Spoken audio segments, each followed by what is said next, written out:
Bonjour et bienvenue de ce côté de React. Nous allons commencer notre implémentation du système d'authentification en utilisant l'API Context et le système de JWT que nous avons développé du côté de l'API Laravel. Donc, on se lance directement dans le code. La première chose à faire ici, c'est de réorganiser notre code. Parce que là, ici, on a la navigation directement sur le composant app, qui est notre composant principal. Ce que je vous propose de faire, c'est de créer ici une nouvelle page, un nouveau dossier que nous allons appeler Navigation. Encore oublié de brancher mon clavier.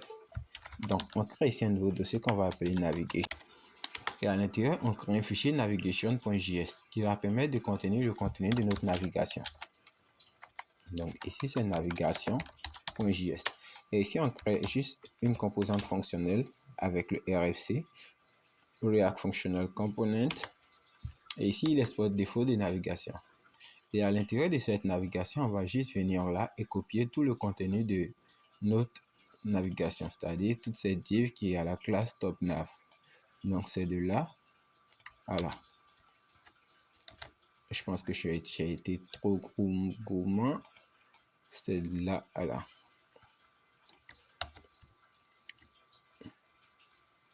Ok, et on va coller tout ce contenu là au niveau de notre fichier navigation. Donc, on a juste à faire ça et le mettre directement à l'intérieur. Et là, naturellement, on va pas prendre une div, on va prendre juste une balise vide. Et naturellement, il va mettre des erreurs du genre, il ne retrouve pas la route et certains écrans. Donc, on va importer ces détails-là. Donc, on a juste à prendre tout le contenu ici et le mettre au niveau des imports. Au niveau des pages, vous allez vous rendre compte qu'il ne les retrouve pas parce que ici, on a changé. Donc, on va juste faire ici, mettre des deux points pour lui dire qu'on veut aller à l'écran précédent. Et je pense qu'ici, il nous manque simplement l'écran des films. Donc, si on retourne en navigation et qu'on ajoute l'écran des films, qui est dans page, et je pense que là, on aura notre écran des films. Et si on revient là et qu'on actualise, on verra qu'on n'aura rien sur notre page web. OK? Et pour régler ce problème-là, on va ajouter la composante navigation à notre écran app.js. Donc, ici, on va juste l'importer. On va faire navigation. Là, moi, j'ai un import automatique. Dans votre cas, vous avez juste à aller faire le import navigation from page navigation. Et là, si on revient sur le site web qu'on actualise, on voit qu'on a des erreurs, ce qui veut dire qu'il ne retrouve pas certaines pages. Donc, on va juste aller en navigation et rechercher à trouver le bon path, le bon chemin. Donc, je vais juste reprendre ça et je vais lui dire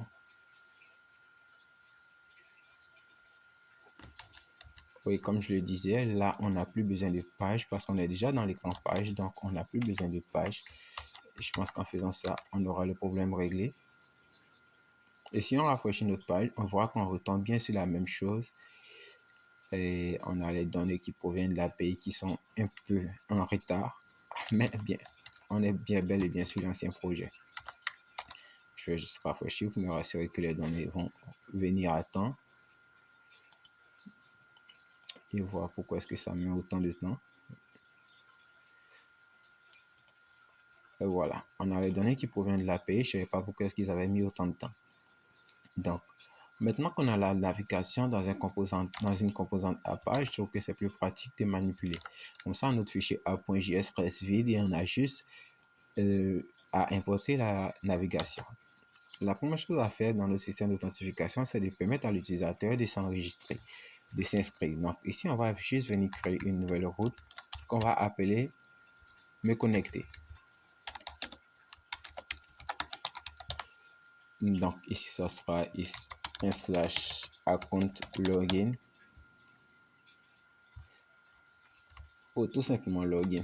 On n'aura pas besoin du account. Et là, on doit venir créer ici une nouvelle route qui correspond au lien que nous avons mis là. Et là, ici, on va dire que ça sera l'écran, le path login.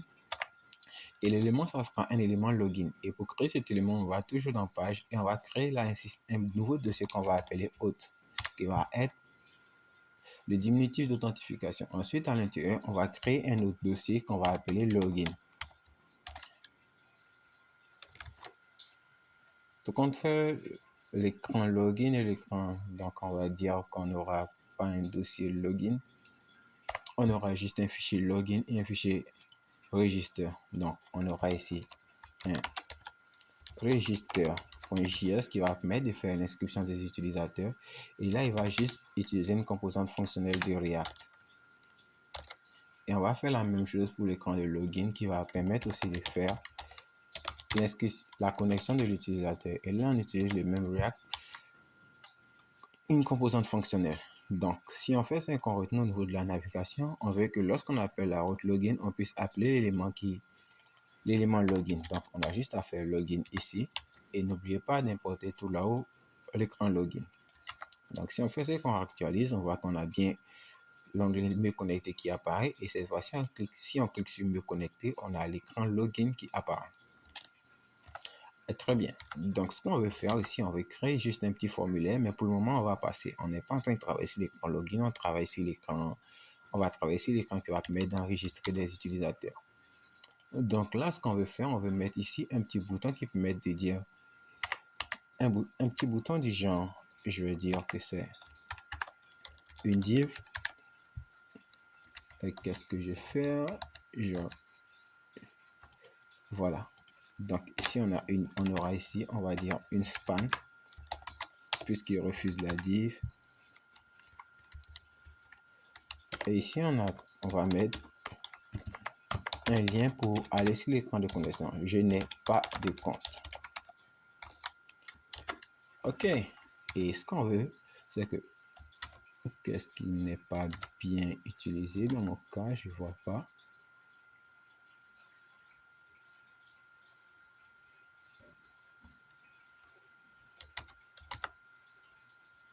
Export default function login.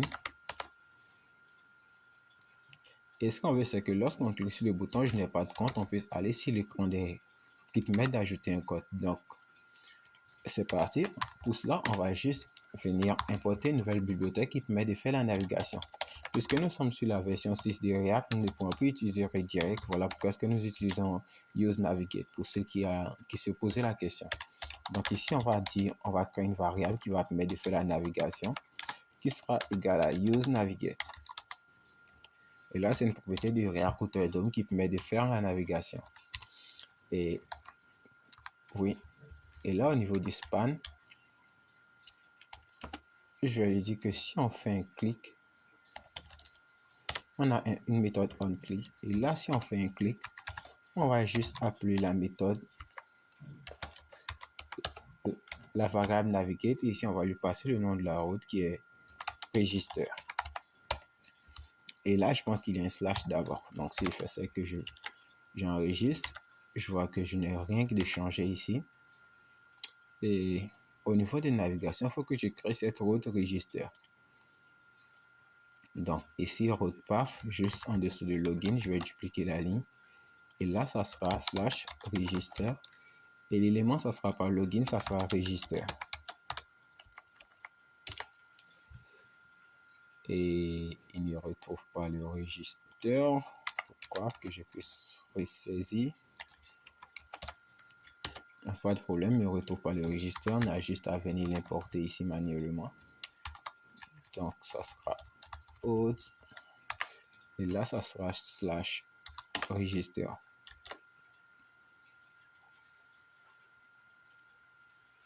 Et là, ça sera register from autre.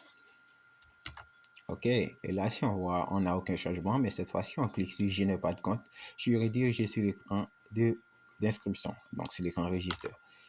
Bien, donc maintenant, on va aller au niveau de l'écran register et commencer notre formulaire.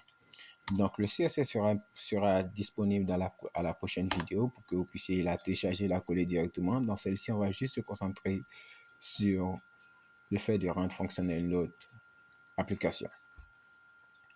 Donc, la première chose à faire, c'est d'ouvrir un formulaire comme on sait si bien le faire. Et à l'intérieur, on aura deux champs. On dira qu'on est H4 et on dira qu'ici, on mettra un titre du genre inscrivez-vous. Et après ce H4, on aura une input ici.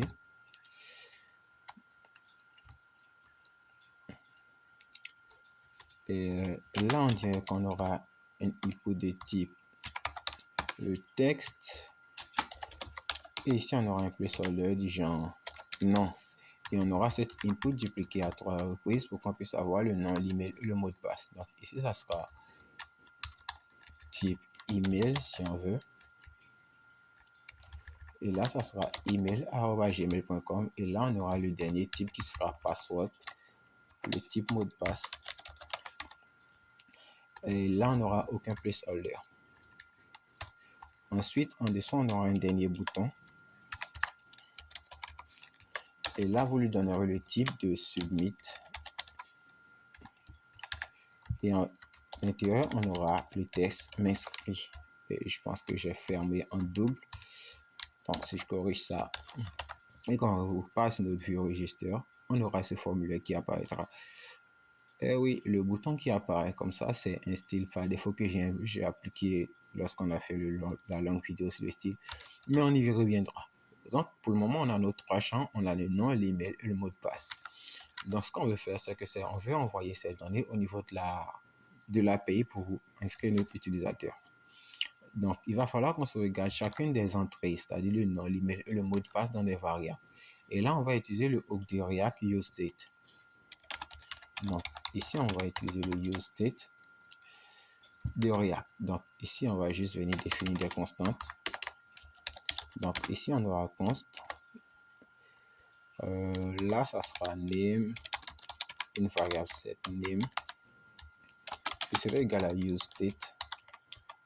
Et que par défaut, ça sera la valeur vide. Donc, on aura name, email et password. Donc, le second, ça sera email pour sauvegarder l'email. Et le dernier, ça sera password pour sauvegarder le mot de passe. Et là, c'est set password. Ok, donc pour l'instant, par défaut, ils prennent des valeurs vides. Pourquoi est-ce qu'ils prennent des valeurs vides par défaut? Parce que ce sont des chaînes, ce sont des entrées, des chaînes de caractères. Ok, donc la première chose à faire, c'est d'associer ici nos points à ces variables que nous avons créées ici. Donc, pas de problème, on va juste utiliser la méthode onChain qui s'occupe de vérifier le changement d'une zone de saisie. Et là, on va dire qu'on récupère l'événement. Et là, dans le cas du nom, on va dire qu'on va juste dire que le setName est égal à l'événement. Et là, on prend l'événement et on récupère la valeur. Donc, c'est eTargetValue. Et ici, on va dire que la valeur qu'on va afficher aux utilisateurs, c'est la valeur qui se trouve là, c'est le name qu'on met à jour. Donc, c'est la valeur du name. Et on peut procéder ainsi pour l'email et pour le mot de passe. Donc, on passe d'abord à l'email. Et ici, on passe au mot de passe. Et là, c'est pas cette name, c'est cet email. Et là, la valeur, c'est email.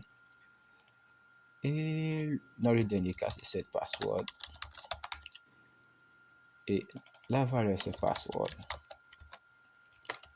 Ok, donc on enregistre ça, on attend la compilation. Et cette fois-ci, on clique, si on saisit des données ici, ils sont automatiquement sauvegardés dans la variable. Si vous voulez tester ça, vous pouvez afficher ici la variable email pour voir ce que ça donne. Donc, vous voyez qu'à chaque fois qu'on modifie, la variable email est automatiquement mise à jour ici. Donc, c'est l'email. Je vais dire, on va plutôt afficher le name, ça ne changera rien. Et là, si on modifie, vous voyez que la variable name est automatiquement mise à jour. Bien, c'est ce qu'on voulait. Donc, on va juste modifier, on va juste retirer ça et continuer notre système d'authentification. La prochaine chose à faire, c'est de créer une méthode qui sera appelée lorsque l'utilisateur aura fini de remplir ses différents champs et aura cliqué sur le bouton s'inscrire. Ok, donc c'est parti. On va juste créer ici une méthode qui sera une constante qu'on va appeler handle registration, qui sera une fonction asynchrone qui va prendre en compte un événement. Et cet événement, on va l'utiliser pour retirer le chargement de la page. Donc, on va juste faire un event e.prevent-default, ce qui va permettre d'éviter le rechargement de la page.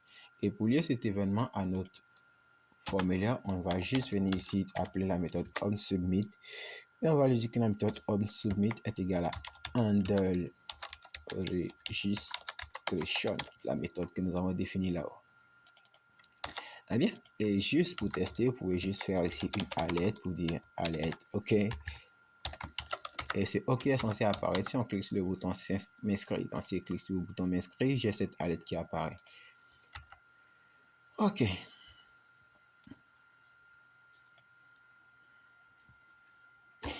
Ce que je n'ai pas testé, que je puisse tester directement, je vais voir. Je vais mettre un nom ici, AAA. Et si je clique sur m'inscrire, j'ai le test AAA qui apparaît. OK, parfait. Donc, vous pouvez faire une vérification des champs.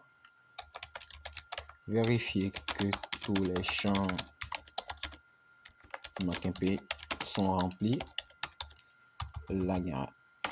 OK. Donc, vous pouvez faire ici un if name différent de empty and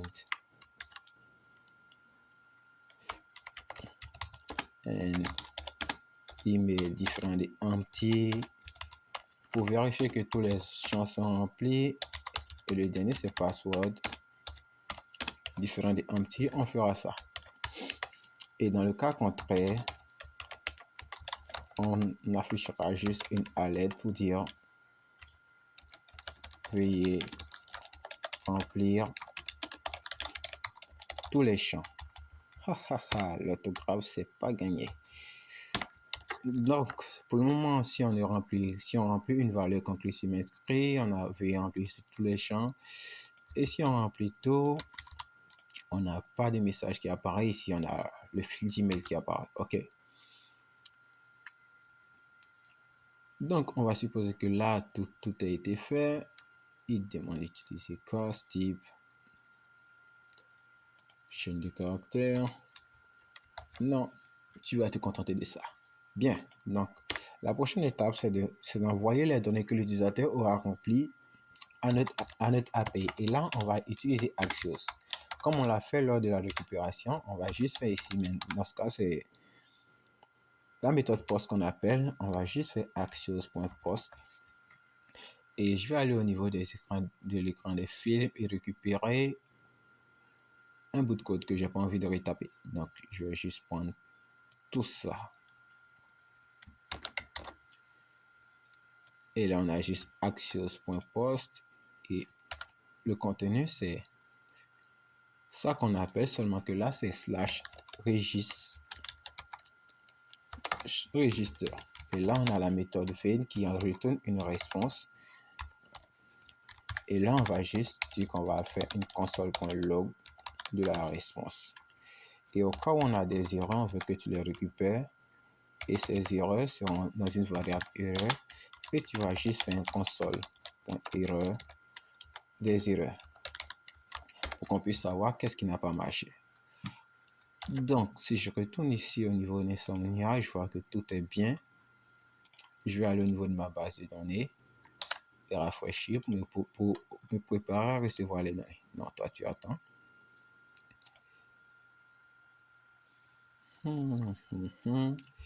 Après avoir fait un petit tour, j'espère que c'est bon. Donc, on clique sur React API. Et là, on va cliquer sur la table User.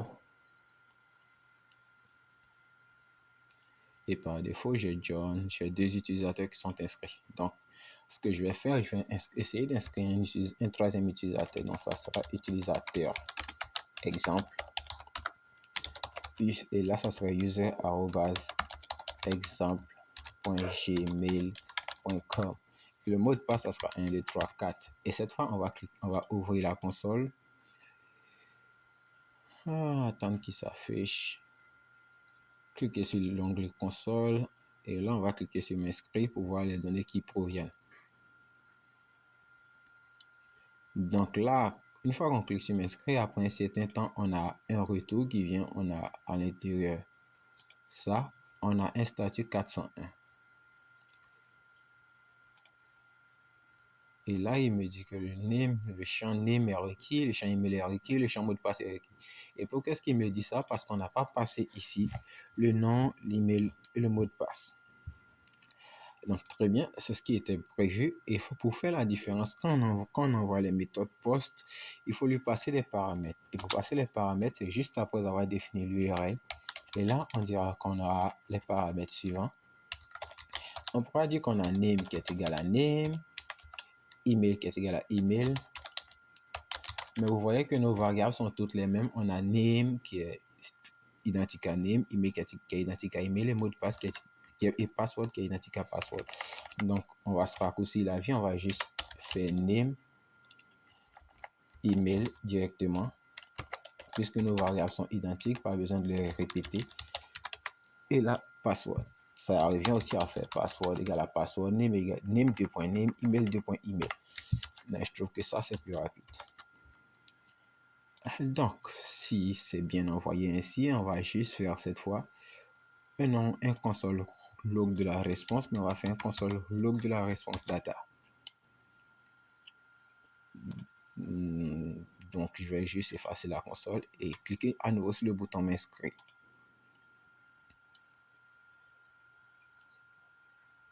Après un petit temps, on voit qu'on reçoit bien un token en retour, ce qui veut dire que l'utilisateur est inscrit, si vous vous rappelez dans la précédente vidéo. Et si on va maintenant au niveau de la base de données pour vérifier la liste des utilisateurs, on a bien notre utilisateur exemple qui a été enregistré, son mot de passe a été haché. Bien, c'est merveilleux, mais ce qu'on veut faire, c'est que lorsque l'inscription de l'utilisateur a été bel et bien effectuée, on veut le rediriger sur l'écran de connexion. Donc, comment est-ce qu'on fait ça? On l'a vu récemment au niveau de l'écran de connexion. Il va falloir qu'on définisse une nouvelle variable qui va permettre la navigation. Donc, on va juste venir ici faire un let navigate et ça utilise la propriété use navigate du React Router DOM. Et là, une fois qu'on est bon, une fois qu'on a les bonnes données, on va juste faire ici un navigate. Et là, on appelle la route login. Ok, donc on va juste attends un instant, patiente, qu'on puisse reprendre. On va essayer d'enregistrer un autre utilisateur. Et là, ça sera John. Non, on a déjà John. Donc, ça sera jendo@gmail.com. Et le mot de passe, ça sera 1, 2, 3, 4. Et là, si on clique sur m'inscrire, après un petit temps, on voit que on est redirigé sur l'écran login. Et si on vérifie au niveau de la base de données, on verra que notre utilisateur Jendo est bel et bien inscrit.